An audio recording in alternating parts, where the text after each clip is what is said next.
Hello everyone, today I'll be reviewing The Hunchback of Notre Dame.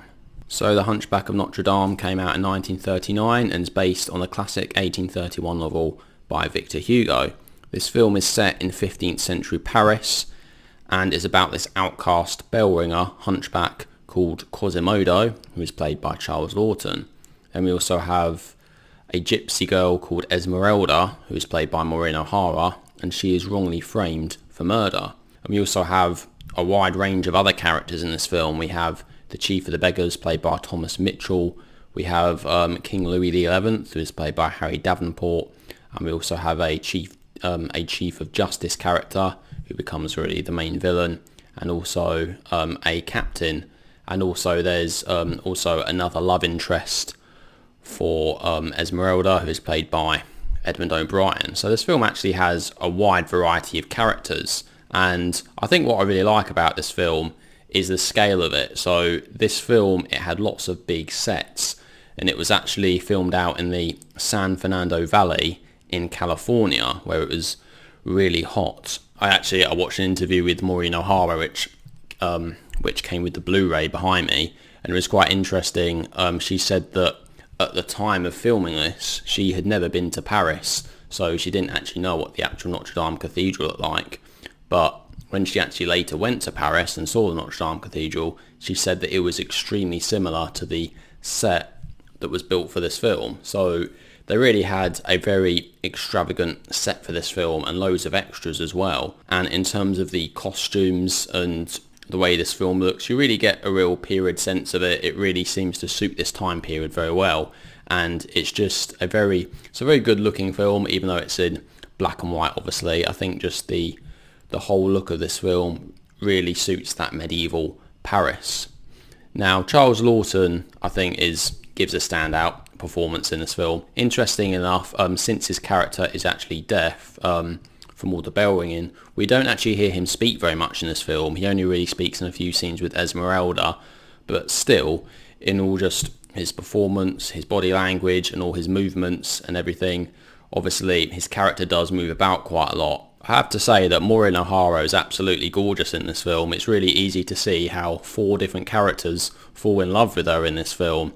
And this was actually Maureen O'Hara's first American film. She was already establishing herself as an actress in the United Kingdom, but being an Irish actress herself, Charles Laughton actually recommended her for the role of Hunchback of Notre Dame, and then her career took off from there. And really, she gives an excellent performance as well. Just the acting in general in this film is excellent. I particularly do like Thomas Mitchell as the Chief of the Beggars, although his role isn't massive. And Thomas Mitchell was in lots of other films in 1939, like Stagecoach and Gone with the Wind, Mr. Smith Goes to Washington. One of those character actors that appears a lot during this time. This film has a really adventurous and old-fashioned feel to it. It really is a very enjoyable to watch, but I love the fact that it's a fun film, but at the same time it does deal with some deep issues, obviously, to do with the prejudices involved towards Quasimodo.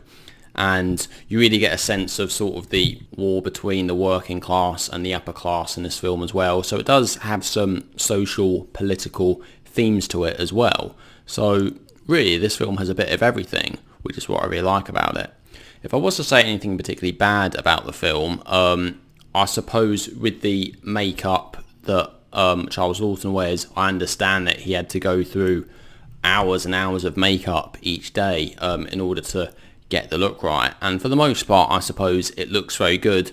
However, we do get one particular scene when Quasimodo is up on this plinth and he's tied to the ground, and he has his clothes taken off, and we can sort of see his upper body, and it was very obvious at looking at it that it's just a latex costume that he's wearing, and it's not his actual skin.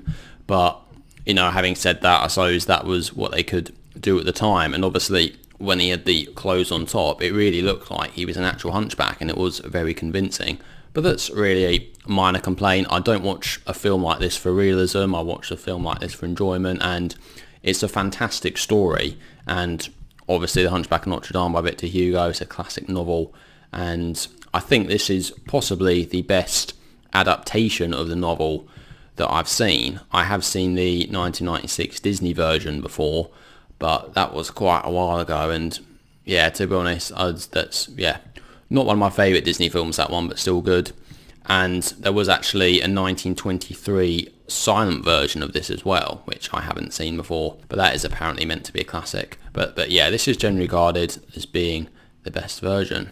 I think overall, if you're somebody who likes these classic stories, obviously Hunchback of Notre Dame is a well-known story, so I think probably most people going into this film probably already know roughly what the story is going to be like. At one point when I was watching it, I did almost get confused between some of the characters. I started to get a bit confused between King Louis XI and the Archbishop character, because they were both older men, but then I just realised that they both wear different clothes, so that seemed quite obvious. And also the Chief Justice character, he looks like one of the other characters that only appears a few times, but the other character, I can't even remember his name, and he wasn't the main character.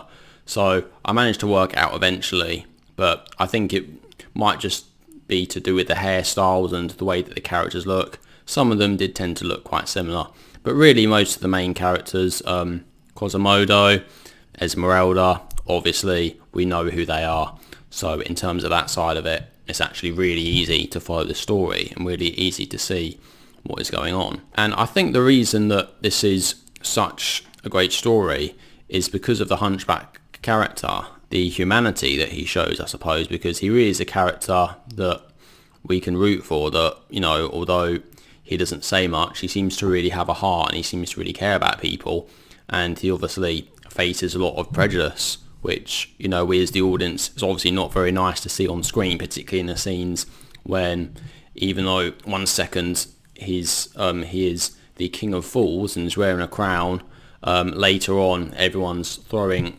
fruit and food in his face, so it's obviously not very nice to his character. So overall, as you can probably tell, I really enjoyed this film. It's a good old-fashioned adventure film. It's probably not going to be to everyone's taste, I suppose. It is an old film by now, obviously, but if you've seen any other films from this sort of era, then this is really an excellent pick. And yes, it's really a film that everybody should be able to enjoy. Not too offensive, to be honest, although obviously there are some slight scary scenes here and there, but it's all part of the story. So overall, I'm going to give The Hunchback of Notre Dame a rating of 9 out of 10. I recommend that you watch it if it sounds like your kind of thing. Just before I go, it is worth saying there is a poster of The Hunchback of Notre Dame behind me, if you can see. I don't know if you would have seen that earlier. And what I really like about the marketing for this film is that they actually didn't show what Charles Laughton looks like with the posters. As you can see behind me, it's simply just a silhouette of him, which I think works really well. I know there's a bit of glare from the light here, so you may not be able to see it too well, but anyway, that is an excellent poster. So that is it. So that is the end of the review. So yeah, thank you all very much for watching, guys. Please let me know in the comments whether you like this film or not. Anyway, I'll see you all in the next video. Take care.